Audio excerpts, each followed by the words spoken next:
깨어있는 서울 시민을 위한 정직하고 알찬 프로그램 12월 12일 월요일 정봉주 품격시대 시작하겠습니다. 자, 첫 번째 주제, 바람 잘 날 없는 국민의당입니다. 이 문제와 관련해서 함께 하실 두 분 모십니다. 김태일 국민의당 제2창당위원회 공동위원장 자리하셨습니다. 안녕하세요. 예. 제2창당이 돼야 되는데 당이 좀 망할 것 같아요. 예, 저 때문에 그런 게 아닌가 싶어서 예. 몸둘 바를 모르겠습니다. 예. 교수님 때문에 그러겠어요. 그냥 당이 워낙 지금 뭐 콩가루가 됐으니까 그 교수님 탓은 아니죠. 뭐 잘 될 수도 있습니다. 저는 기대합니다. 알겠습니다. 한 3, 4개월 전에 나오셔도 잘 될 것 같다고 그러시지 않으셨나요? 조금만 더 기다려주십시오. 자, 이경수 호소대 벤처대학원 겸임교수 자리하셨습니다. 네, 안녕하십니까? 예. 시청자 여러분들께서도 샵5400으로 다양한 의견 문자로 보내주시기 바라겠습니다. 페이스북 라이브로도 지금 시청하실 수 있습니다.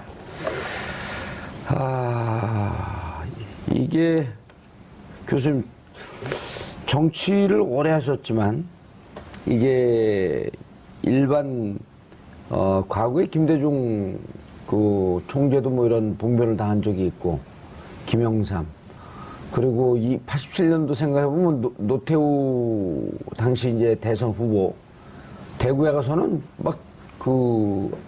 광주 가서 막 돌팔매를 맞고 그랬잖아요. 전남대 가갖고. 네. 전주유세였어요, 전주유세. 전주였었나요, 그게? 전주유세에서 이제 이렇게 돌팔매 맞는 바람에 아마 그때 민심이 대역전이 돼버렸죠. 그때. 소위 말해서 이제 1로 3급이 다 나왔지 않습니까? 그때 이제 전주유세에서 돌팔매 맞고 나서 소위 말 영남권이 뭉치는 계기를 이제 그렇게 계기가 됐죠. 대구에 가서는 또 김대중 대통령이 또 돌팔매 맞고 그러지 않았나요? 뭐 당시에는 그 유리로 만든 방패를 가지고 그 막아내느라고 동분서주하는 모습 기억에 남네요. 그리고 뭐 선거 국면은 아니지만 그 정원식 총리가 외고대학교에 가서 그때 선거 국면이었어요. 지방선거. 그랬군요. 그래갖고 외대 출신 제가 그것 때문에 떨어졌습니다. 서울시의원 나갔다가. 네. 그래서 이런 일 겪으면은 되게 이제 피해를 입는 쪽이 좀 더 마음이 편해지고 또 정치적으로도 뭐 나쁘지 않은 상황이 되죠. 그런데 맞는 쪽이 늘 피해를 당하는 쪽이요. 네. 왜냐하면 뭐 당하는 쪽에 이런 부당한 그 피해에 대해서 국민들이 다 동정하고 지지를 보낼 테니까요. 그런데 이번의 경우는 뭐 반드시 그런가는 모르겠어요. 왜냐하면 이게 뭐 쌍방이 다 지금 뭐 눈 뜨고 못 볼 이런 상황을 벌이고 있으니까 이것이 어느 쪽에게 유리하다 불리하다 뭐 그렇게 속단하기는 좀 어려운 문제가 아닌가 뭐 언론에 보도가 나오긴 했지만 어떤 분이 그 계란을 던진 건가요? 안철수 지지자 무슨 팬클럽 그 광주 지역 회장이라고 그러는 주부인 것 같은데. 뭐 그렇게 밝혀졌다고 합니다.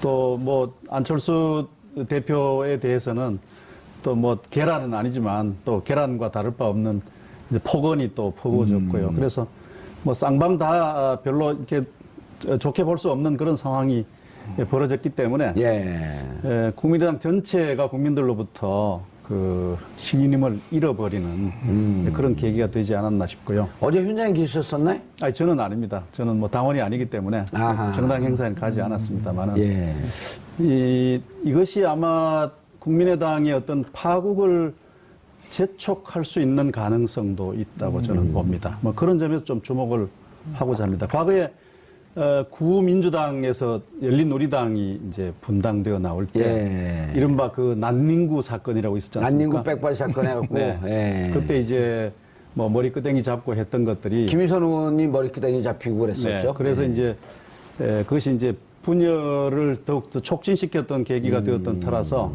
저는 뭐 그런 것이 머리에 우선 떠올랐습니다. 그래서 뭐 어떻게 될지 모르겠습니다만은 이것이 내부의 파국을 더 속도 있게 만들어 갈 수 있는 계기가 될 여지가 있어서 좀 걱정스러운 마음으로 지켜보고 있습니다. 교수님 어떻게 보셨어요? 어제 가봤더니 저는 이제 보도를 보지 못하고 오늘 아침 이제 신문을 봤더니 간신배 같은 사람 안철수 물러가라. 김대중 선생님을 욕먹이는 것이다. 또 이제 한켠에서는 박지원이 안철수 양팔 잘라냈다. 박지원 물러가라.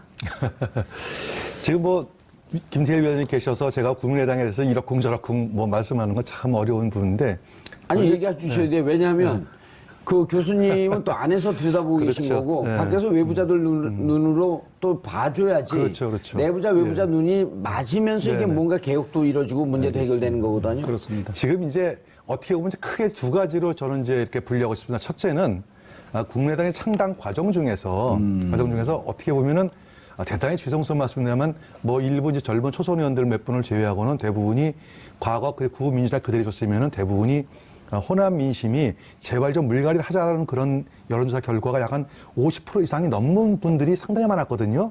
그러니까 이제 그분들이 이제 구 동교동계를 중심으로 해가지고 빠져나오면서 거기에 안철수라고 하는 이제 정당이 새로 창당되려면 가장 중요한 게 대표적인 이제 대선주자가 있어야 되니까 그 대선주자는 이제 안철수 후보가 결합이 되면서 어떻게 보면은 조금 그러니까 부조화된 어떤 정당의 창당부터 시작한 것이 아마 국민의당이 아니었냐 하다 보니까 대선이 끝난 다음에 과연 안철수 후보가 얼마만큼 유의미한 득표력을 갖느냐 하는 문제도 국민들의 관심사였고 두 번째는 만약에 대선이 끝나서 만약 안철수 후보가 패배했을 경우에 과연 국민의당이 그 소위 말하는 정당으로서 가질 수 있는 정책과 이념, 노선 이런 것들을 정확히 어떻게 노정할 것인가에 대해서 굉장히 많은 관심이 가졌었거든요. 근데 과연 아니야 다를까 혹시가 역시가 됐다 이렇게 좀 말씀드릴 수가 있겠어요. 예를 들어 가지고 결과적으로 지금 국민의당은 가장 커다란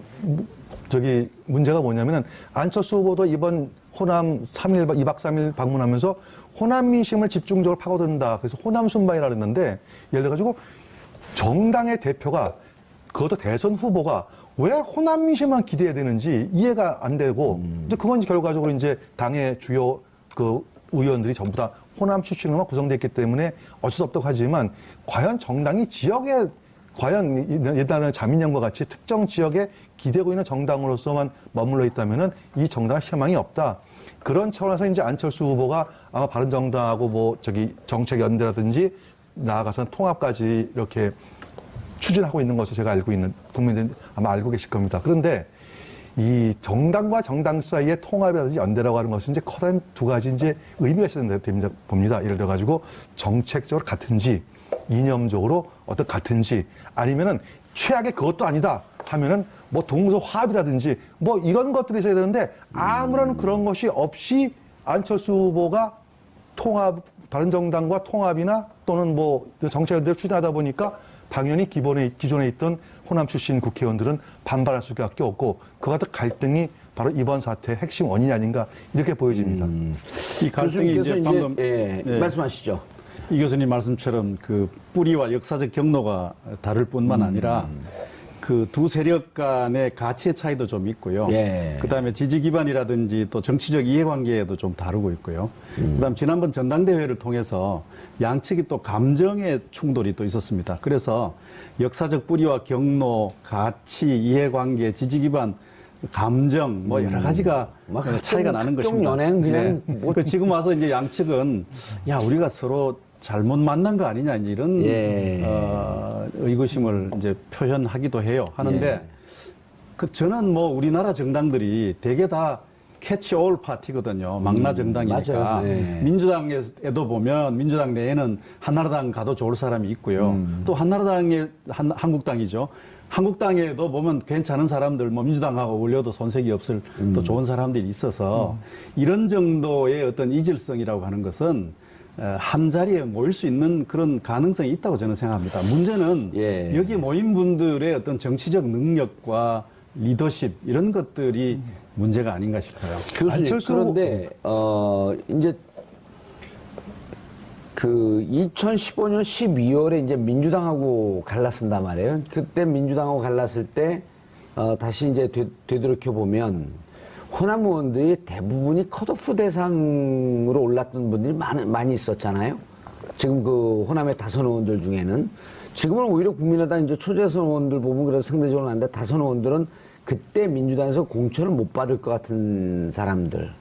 그 다음에 안 대표 입장에서는 민주당에서 이러다가 대선 후보 못 되는 거 아니냐라고 하는 이러한 위기의식 두 개의 뜻이 맞아갖고 탈당이 됐단 말이에요, 그때 당시에. 근데 이제 총선과 대선을 겪었는데, 그 이후에도 이렇게 보면은 한 3단계 정도 거치면서 이렇게 충돌이 이제 격화돼요. 첫 번째는 당대표 선거가 이루어지는데 대선 떨어진 사람이 뭐 곧바로 당대표에 나오냐 라고 하는 요구가 있었는데 이제 안 대표는 감행을 했고요. 그러면서 이제 방금 말씀하셨듯이 감정의 골이 깊어졌고 또 두 번째로는 바른정당과의 통합 문제를 갖고 또 이견이 돌출했고 급게 이제 박지원 최고위원까지 왔는데 요 과정을 보면 매 시기별로 다 안철수 의원이 존재하고 있단 말이에요. 그렇다고 안철수 의원을 국민의당에서 속아낸다라고 하는 건 말도 안 되는 거고. 그럼 어떻게 봐야 됩니까, 이거를? 우선 그 처음에 말씀하신 우리 예. 정봉주 앵커가 뭐 컷오프 될 가능성이 있어서 나왔다라고 하는 말씀은 예. 뭐 틀리지 않는 말이기도 하지만 그러나 그거는 민주당의 시각이에요. 그러니까 또 다른 식으로 표현하자면 민주당 내에서 친노 말하자면 패권주의. 패권이 예. 그 아주 강경한 배타적 패권주의를 보였기 때문에 거기에 이제 저항해서 나온 사람들이다 이렇게 또 표현할 수도 있죠. 어쨌든 뭐 그분들의 어떤 그 역사적 속성에 대해서는 어떤 반패권주의 세력이라고 우리가 이름을 붙이는 것이 더 저는 좋다고 봅니다. 이제 그 다음에 지금 현재 현안의 쟁점인데요. 바른정당하고의 이제 통합과 연대 문제는 사실은 양 세력이 어떤 정치적 동질성을 가지고 있습니다. 뭐냐 하면 바른정당은 보수로부터 나왔고요. 또 이 국민의당은 어떤 진보 진영으로부터 나왔는데 둘 다 반패권주의 세력이에요. 그러니까 정당 내부의 패권주의에 저항해서 살림을 따로 차린 사람들이라서 정치적으로는 유사성을 가지고 있습니다. 다만 이제 정책적 유사성이 있느냐라는 문제가 있고요. 그다음에 또 여러 가지 기질적인 뭐 행태적인 문제가 또 있지 않습니까? 뭐 그런 점에서 차이도 있고 다른 점도 있고 하는데 저는 이 문제에 대해서 좀 국민의당 내부에서 이제 안철수 대표를 중심으로 한 세력과 또 호남 중진들을 중심으로 한 세력들이 서로 충돌하고 있는데 좀 차분하게 양측이 이 문제에 대한 어떤 전략적 의미를 검토해서 이렇게 좀 안 되는 것 같아요. 한 걸음 한 걸음 나아갔으면 좋겠는데 이 초장부터 이제 와장창 붙어버렸어요. 그 붙은 이유는 이제 전당대회 때 있었던 그런 감정적 충돌이 있고요. 그다음에 또 역사적 경로와 또 이해관계가 다른 측면이 있어서 그런데 저는 그래서 어느 날 양측으로 하여금 좀 일단 그 자리에서 스톱하자.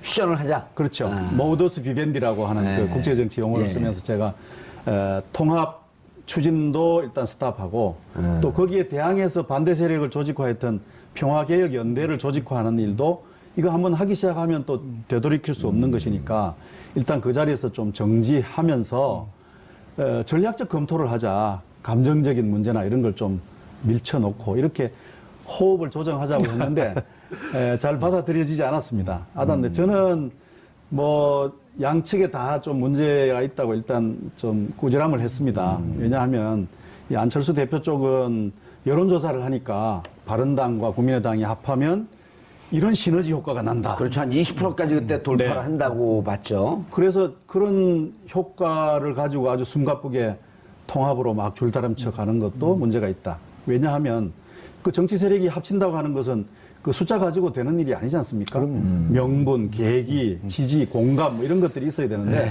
문제가 있다고 봤고 또 호남 중진들이 무슨 정체성이 다르니까 말도 꺼내지 마라. 이건 또 저는 또 설득력이 없다고 생각합니다. 왜냐하면 기존의 어떤 정치적 연합의 역사에서 보면 서로 이질적인 세력들이 만나서 오히려 더 시너지 효과를 낸 것도 있었습니다. DJP 연합도 그런 그렇습니다. 경우였었죠. 그게 무슨 뭐 정체성이 맞아서 한 일이 아니지 않습니까?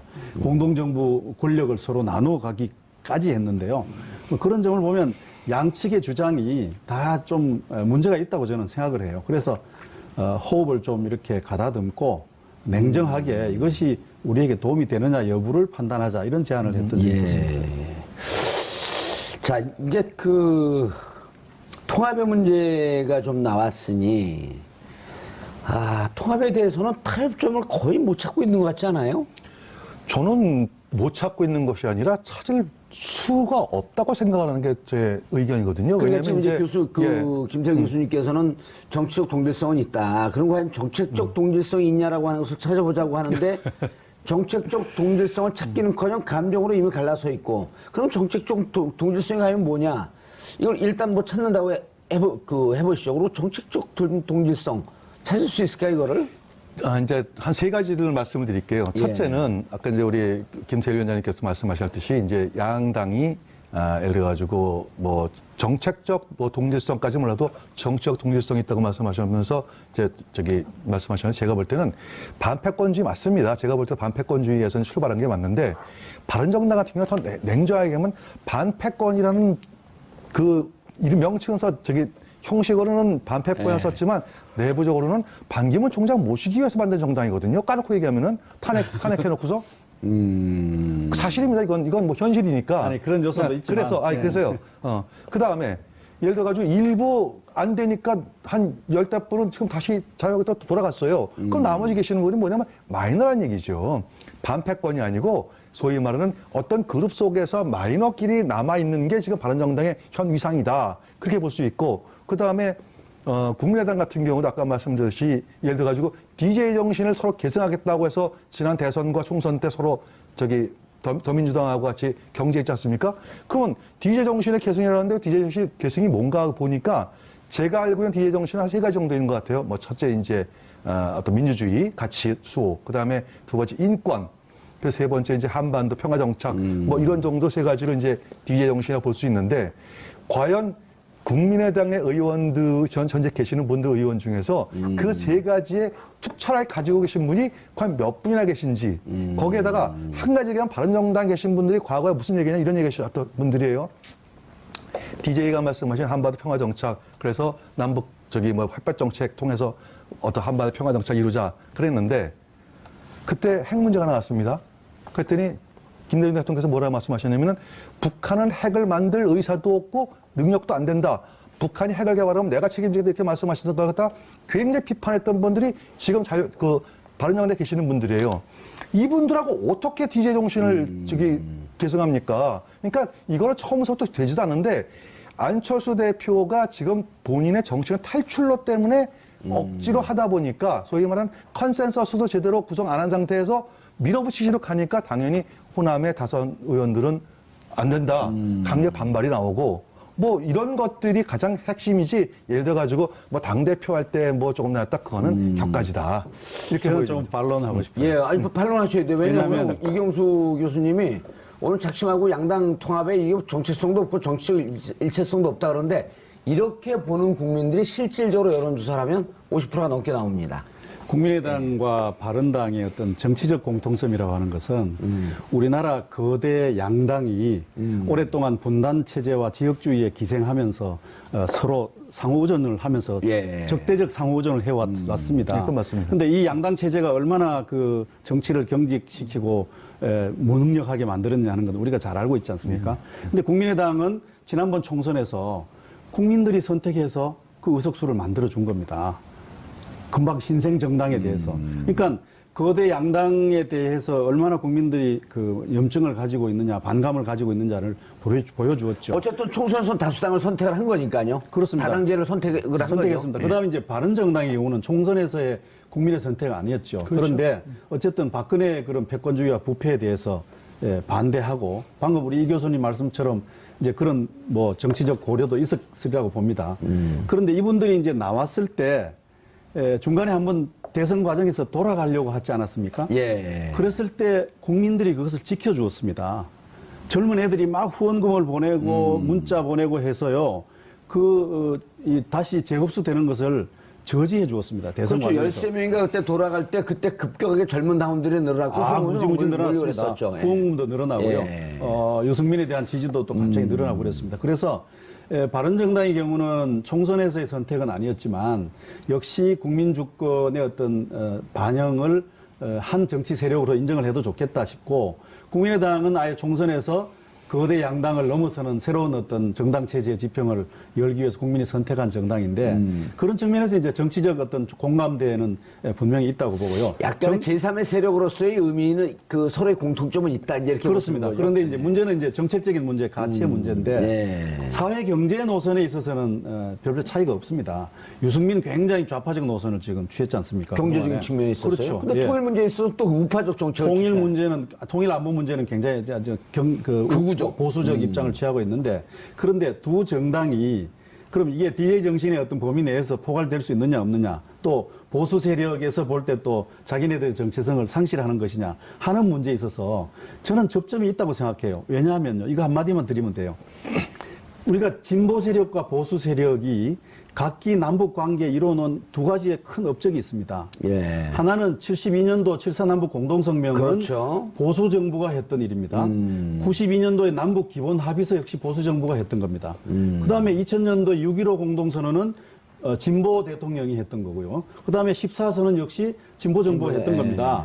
그래서 남북 관계의 중요한 이정표가 되었던 4개의 큰 업적 가운데서 2개는 보수 정부가, 2개는 진보 정부가 했습니다. 그런데 진보든 보수든 이 4가지를 부인할 사람은 아무도 없습니다. 누가 이걸 부인하겠습니까? 진보 세력도 7.4남북 공동성명과 남북 기본 합의서를 이정표로 하고 있는 것이고, 또 보수 세력 역시 마찬가지로 6.15와 14선언을 부인할 수가 없는 상황이라서 이 중도 세력으로서 국민의당과 바른정당이 적어도 통일 문제에 대해서 접점을 만들지 못할 이유가 없다. 저는 그렇게 좀 낙관적으로 생각을 합니다. 근데 저게 저는 이 문제를 지적하는 거예요. 예를 들어가지고 좋습니다. 우리 위원장님, 교수님 정치학에 대해 선배시니까 선배들도 무시하고 막 공유해도 돼요. 다 동료들이고. 연공소연 없습니다. 토론에 무슨 다만 연공소연이 이제 이번 있어요. 그 예산안 통과를 할 때 이제 어떤 문제가 있었냐면 이제 바른정당에서 강력 반발한 게 증세 문제.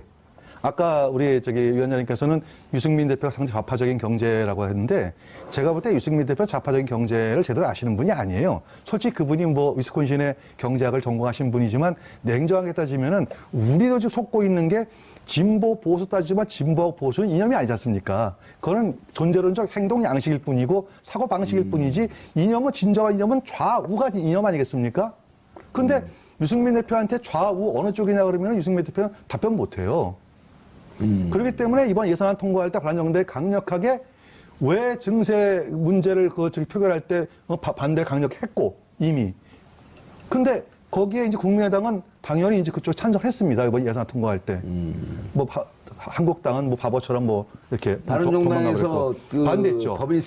법인세 올리는 인상하는 부분에 대해서 반대한 걸 말씀하시는 거죠. 맞죠. 예. 그러니까 소위 말하는 이제 우리가 그냥 흔히 그냥 간단하게 좌우할 때 좌의 핵심은 뭐냐면 국가가 좀 적극적으로 개입해서 복지, 인권, 환경 이쪽으로 많이 좀 관심을 가져보자라는 거 아니겠습니까? 근데 거기에 바른정당은 반대를 했어요. 반대를 했고. 근데 반대한 분이 어떻게 제가 소위 말하는 좌쪽의 어떤 이념에 국민의당과 같이 할 수 있겠느냐, 그 점에 있어서도. 그다음에 두 번째, 사드 배치 문제도 아까 물론 이제 그 안보 문제는 달래서 하셨는데, 사드 배치 문제도 바른정당 강력하게 사드 배치 지지한 정당이에요. 그다음에 국민의당은 절대 반대한 정당 아닙니까? 그러면 가장 핵심 한국 사회에서 가장 정치적인 이슈 중에서 2개는 소위 말하는 증세 문제하고 안보 문제인데, 여기가 완전히 다른 정당이 다르다. 어떻게 그걸 적정을 살 수 있다고 하시는지. 그러면 사드 배치를 교수님 넘어가시기 전에 그러니까 예. 이경수 교수님께서는 지금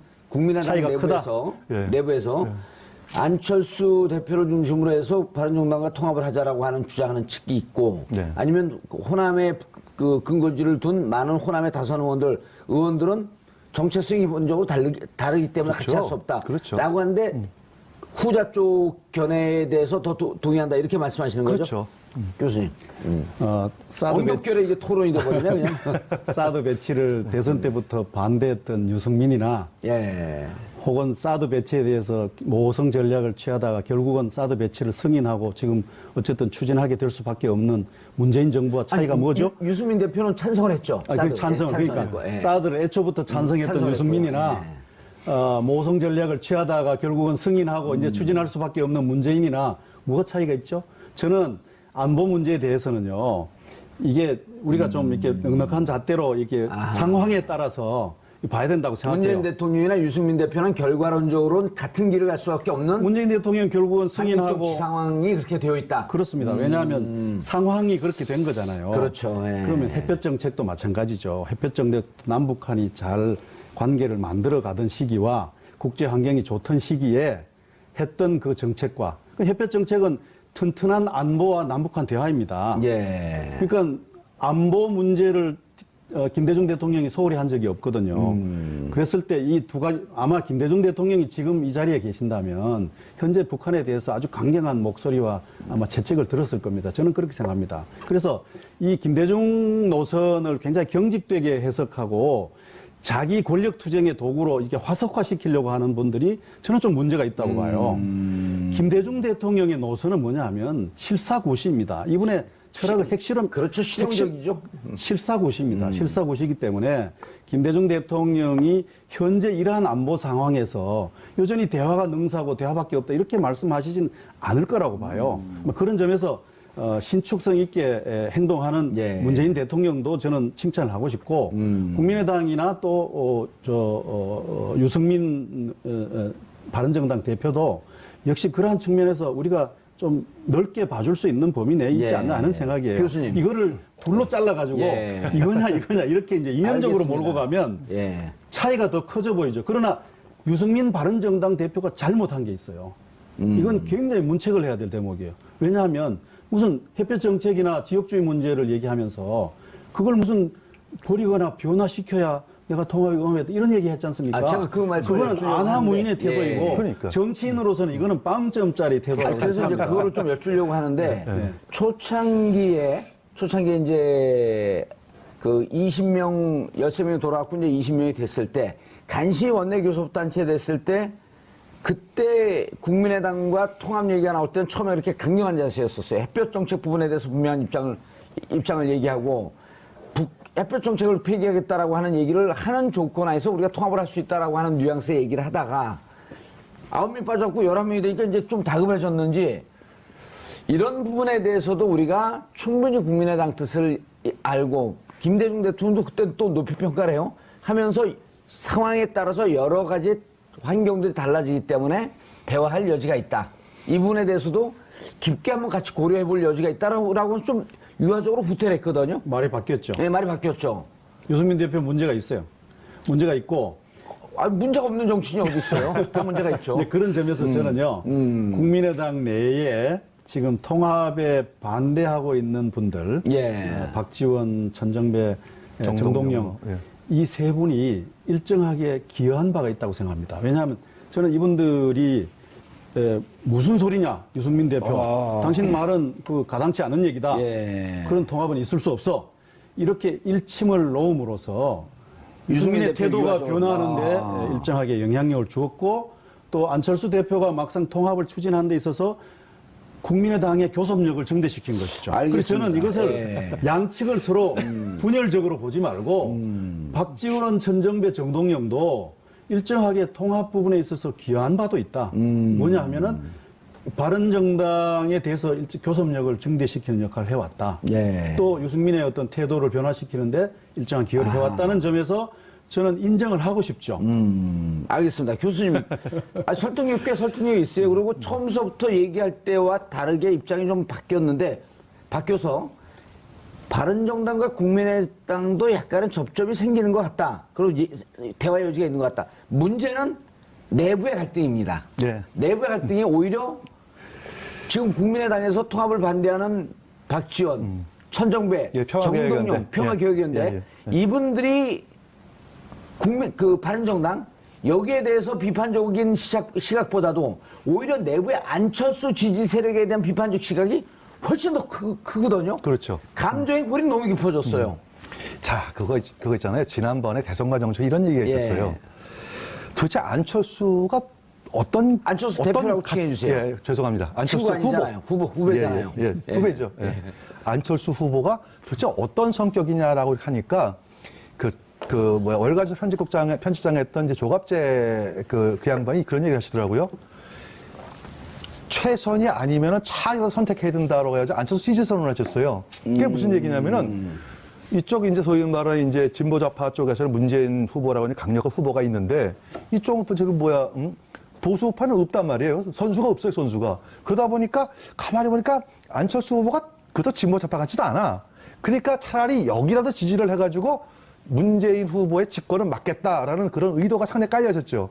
그래가지고 대구 경북부터 시작해가지고 상당히 영남 쪽에서 안철수 후보의 지지율이 쭉 올라가서 거의 1, 2%까지 추격하는 골든크로스가 양상 발생할 뻔했었죠. 뭐 했다 뭐 안 했다 그런 설도 있었습니다만 어쨌든 그러다 보니까 안철수 후보의 가장 기본적 생각은 호남에 매몰돼서는 내가 다음번도 없다라는 생각을 하시는 것 같아요. 그러면 그렇다고 해가지고 보수파의 본류로 들어간다? 이건 또 자기가 먹히는 일이고. 그러니까 소위 말하는 차기 대선 전략으로 중도 우파를 생각해가지고 바른정당하고 당대당 통합이 본인의 살 길이라고 해서 추진하는데 문제는 호남의 중진 의원들 입장에서 과연 정치개혁이라든지 아니면 대한민국의 미래 그런 것들 보고 해서 안철수 후보를 찬성하고 반대하는 게 아니고 다음번 호남 민심이 어디냐가 그게 중요하지 않습니까? 당장 내년에서 지방선거 후년에 2년 있으면 또 총선이 벌어지는데 그때 내가 호남 사람한테 어떤 인식으로 받아들여가지고 재선할 수 있을까? 그거 보면은 깝깝한 거죠. 안 되는 거예요, 거기. 네. 호남 민심에 대한 두 가지 설명이 있어요. 하나는 이제 호남의 유권자들이 정체성 투표를 한다는 주장이 있고요. 예. 하나는 이제 전략적 투표를 한다는 주장이 있어요. 이 정체성 투표란 것은 호남의 가치와 김대중 정신과 5.18의 어떤 역사성에 대해서 분명히 찬성하고 그것을 지지해주고 그것을 갖고 나갈 사람을 선택한다 하는 것이고요. 그것이 이제 가장 중요한 기준이라는 얘기죠. 그런데 이제 전략적 투표를 한다는 얘기는 호남의 가치의 어떤 확장성에 대해서 기대를 가지고 그것이 굉장히 중요한 어떤 선택의 기준이다. 뭐 그런 점에서 이제 다소 마음에 들지 않지만 전략적으로 확장성, 집권 가능한 또 세력을 확대할 수 있는 쪽을 지지한다 하는 것인데 현재 이제 호남 중진들의 주장은 호남 유권자들의 어떤 정체성 투표 경향을 대표하고 있고요. 그다음에 안철수 대표는 이제 확장성을 강조하면서 호남 유권자의 어떤 전략적 성격이 중요하다라고 하는 점을 부각을 시키고 있어요. 그런데 저는 양측 다 좀 공부를 해야 된다고 생각해요. 왜냐하면 정봉주님 그간 보십시오. 우리가 민주화 이후에요. 연합의 정치라고 하는 것이 이제 일상적인 정치 문법의 기초가 되고 있어요. 예, 그렇죠. 그래서 한 학자의 보고에 따르면은 87년 이후에 2009년도까지 연합의 정치 사례가 한 20건 있었다고 합니다. 그런데 2010년도에 그것이 꽃피었어요. 한번 기억해 보십시오. 2010년도의 지방선거는요. 거대 여당에 맞서기 위해서 야당과 시민단체와 노동조합 뭐 온갖 조직들이 1대1 구도를 만들기 위해서 전국 방방곡곡에서 연합의 정치 실험을 했단 말이에요. 이른바 이제 무지개 연대라고 하는 거 그렇습니다. 이렇게도 해보고 저렇게도 해보고 뭐 지역 실정에 맞게 변형도 시키고 했지 않습니까? 그리고 2010년 이후에 지금까지 선거 때마다 연합의 정치였고 지난번 대선도 공동정부론 주장이 양측에 다 화두였지 않습니까? 민주당 쪽에서도 화두고 국민의당 쪽에서도 화두였습니다. 그래서 이 연합의 정치라고 하는 우리 한국 정치의 새로운 과제와 실험에 대해서 이게 지금 정치인들이 공부를 해야 됩니다. 뭐 이게 감정적인 싸움, 자기 개인의 어떤 정치적 행보와 관련된 어떤 이해관계 여기에 매몰되어서 이런 이 정치적 어떤 발전의 새로운 과제를 굉장히 미숙하게 다루고 있다는 생각이 들어요. 알겠습니다. 자, 국민의당 내부 사정을 보면 이제 박주원 최고위원 얘기를 좀 해봐야 될 텐데요. 시간은 뭐 얼마 남지 않았기 때문에 박주원 최고위원이 한나라당 출신이에요. 박주원, 박주원. 그렇죠. 발음 잘하셔야 됩니다. 박주원. 박주원입니다. 수교적으로 이렇게 했어요. 박지원은 계란 박지원이고, 계란 박지원 선생이고, 박주원은 박주현도 있습니다. 아, 그래요? 박주현 의원, 여성 의원 있잖아요. 그래요? 잘 모르겠습니다. 그 박주원 최고위원은 검찰 수사관 출신으로. 그렇죠. 2006년도에 이제 그 당시에 이제 한나라당 공천으로 해서 안산시장이 됐어요. 2006년도에 그때 시장. 근데 그게 6월달 선거거든요. 근데 공천 받게 될 과정이 뭐냐면은 2006년도 2월달에 그 당시에 한나라당의 주성영 의원이 이제 검사 출신이죠. 이분한테 이제 제가 제보할 게 있다. 해가지고 그럼 무슨 제보냐 했더니 몇 가지가 있습니다 해서 이제 강남에 있는 뭐 타워팰리스 근처에 있는 사무실이라 그래요. 그 사무실에 갔더니 이제 주성영이 혼자 갔죠. 혼자 올라갔더니 예를 들어 가지고 뭐 몇 가지 저기 주는데 가장 핵심이 뭐냐면은 DJ 비자금이다 해가지고 CD 100억 원짜리 이제 양도성 예금 증서 CD 한 장하고 그 다음에 중소기업은행에서 발행한 이제 발행인 증서 그걸 주면서 이것이 DJ 비자금입니다. 라고 해가지고 건네줬다는 얘기예요. 그래서 이제 그 덕분에 공천을 받았는지 뭐 어쩌는지 모르지만 2006년도 6월 한 몇 개월 있을 후에 있는 이제 그 지방선거에서 안산시장은 당선이 됩니다. 그러다가 이제 안산 상록구 사동에 있는 그 주택 정비 사업 그거에서 이제 업적 뇌물을 받았다 그래가지고 2010년도에 이제 구속이 되죠. 나중에 이제 대법원에서 무죄 판결 납니다만, 그리고 2017년도 16년 선거에서는 이제 국민의당으로 말을 갈아타가지고 그 안산에서 이제 또 출마를 해요. 낙선됐죠. 그리고 이제 소위 말하는 이제 안철수 대표의 이제 측근으로 이제 분류가 돼가지고 최고위원 선거까지 이제 당선되신 분이죠. 예. 근데 이제 그때 당시에 그 주성용 의원이 김대중 DJ 비자금 100억 이걸 너무나 확신해갖고 국회에서 발언한 것도 아니고 라디오 인터뷰 나가서 발언했다 그래요. 그럴 정도로 확신했었는데 나중에 결국은 검찰 내부에서도 이것이 다 가짜다 라고 하는 거를 어떻게 지금 그때 제보했는데 이게 지금 터졌을까요, 얘기가? 지금 저도 뒷얘기를 좀 들어보니까요. 예. 우선 우연히 이렇게 다시 한번 이 문제가 관심을 받게 된 것이라고 생각해요. 아, 우연히? 예, 물론 이제 한쪽에 이게 정치적 음모가 아니냐라고 하는 그런 의심도 있습니다. 국민의당 내부에는 이게 이상하다. 왜 이렇게 지금 와서 이것이 불거지느냐. 여기에 묻은 어떤 정치적 기획과 음모가 있지 않느냐. 그래서 충분히 그렇게 의심할 수 있죠. 이런 의심은 있습니다만은 그런 의심을 뒷받침할 수 있는 또 구체적인 증거는 지금 현재 없는 상태고요. 그다음에 또 이 일에 대해서도 당사자인 그 박지원 최고위원은 사실 아니라고 대화소설이다. 대화소설이다 얘기하는데 여러 가지 정황을 보면 뭐 의심을 사기에 충분한 그런 사건이 아니냐 싶어요. 예. 그래서 현재 국민의당이 이분을 즉각적으로 또 선제적으로 자리에서 물러나게 하고 이분에 대한 어떤 징벌을 이제 추진하고 있는 것은 저는 잘한 것이라고 봅니다. 왜냐하면 초창기는 또 안철수 대표가 진상조사를 좀 해봐야 되겠다 하면서 또 시간을 끌으려고 그랬었잖아요. 그러다 이제 입장이 좀 바뀌긴 했지만. 뭐 저 같으면 안 그랬겠습니다. 왜냐하면 이게 정치 집단이잖아요. 그러니까 법률적인 문제에 대한 검토가 있기 전에 정치적으로 필요한 그렇죠. 책임 있는 조치를 취하는 것이 정당이 해야 될 태도라고 생각합니다. 그래서 이런 정도의 정황적 증거만 가지고도 그 최고위원이 당을 대표하는 사람이니까 예. 선제적인 어떤 조치를 취하는 것은 필요하다고 보고 잘했다고 생각합니다. 알겠습니다. 지금 이제 민주당 국민의당 내부 이 갈등 좀 정리가 될까요? 되기가 쉽지 않습니다. 왜냐하면 굉장히 그 갈등의 골이 그럼 점점 더 교수님 깊어져. 재창당위원회 실패했다는 건가요? 실패를 자인하시는 거예요? 제가 혁신위원장 맡고부터 자꾸 갈등이 심화되니까 제 책임이 아닌가 싶은 생각도 드는데요. 그래서 저는 양측이 일단 좀 그 자리에서 그 중단하라라고 하는 모든 비밴디를 요구했으면 너무 감정이 깊어져갖고 더 나빠졌습니다. 그래서 지금은 이런 상태를 계속 두는 것은 가장 나쁜 상황입니다. 그러니까 그 난 디시전 상태로 두는 것이 가장 나쁜 상태라서 양측의 두 분이 말하자면 대표격으로 나와서 이 문제 어떻게 처리할 것인가라는 룰을 정해야 됩니다. 룰을 정하고 여기에 말하자면 그 과정 속에서 결론에 승복을 해서 갈라서든지 말든지 하는 것을 이제는 마지막 디시전을 해야 될 단계라고 생각합니다. 그게 안철수 대표의 리더십인데 그도 못하면 어떻게 됩니까? 그냥 계속 싸우다 맙니까? 그래서 저는요, 이 정당의 최고주의는 당원이지 않습니까? 그래서 전체 당원이 투표를 하게 하든지 아니면 뭐 또 다른 어떤 대의기구가 투표를 하게 하든지 어쨌든 당의 결정기구에서 이 문제에 대한 결론과 매듭을 짓는 것이 현재 깨지는 것보다는 낫다고 생각합니다. 창당이든 해체든 무조건 그것은 전당에서 다른 기구에 위임할 수 없는 권한 아니에요. 네. 결국 전당대회를 해야 되죠. 알겠습니다. 이영수 교수님, 네. 여전히 부정적이시죠? 내부가 봉합될까요? 저는 갈라서는 게 맞다. 예. 왜냐면은 지금 이 사건 아니 갈라서는 것도 방법이 중요합니다. 서로 내가 이 국민의당 지키고 너네가 나가라, 네가 가라 하와이 이런 거거든요 지금. 사실은 왜냐면 근데 이제 제일 좋은 방법은 해체하게 되면 비례대표도 살고 그렇죠. 새롭게 창당하는 과정을 갈 수 있는 거거든요. 네, 차라리 저는 예전에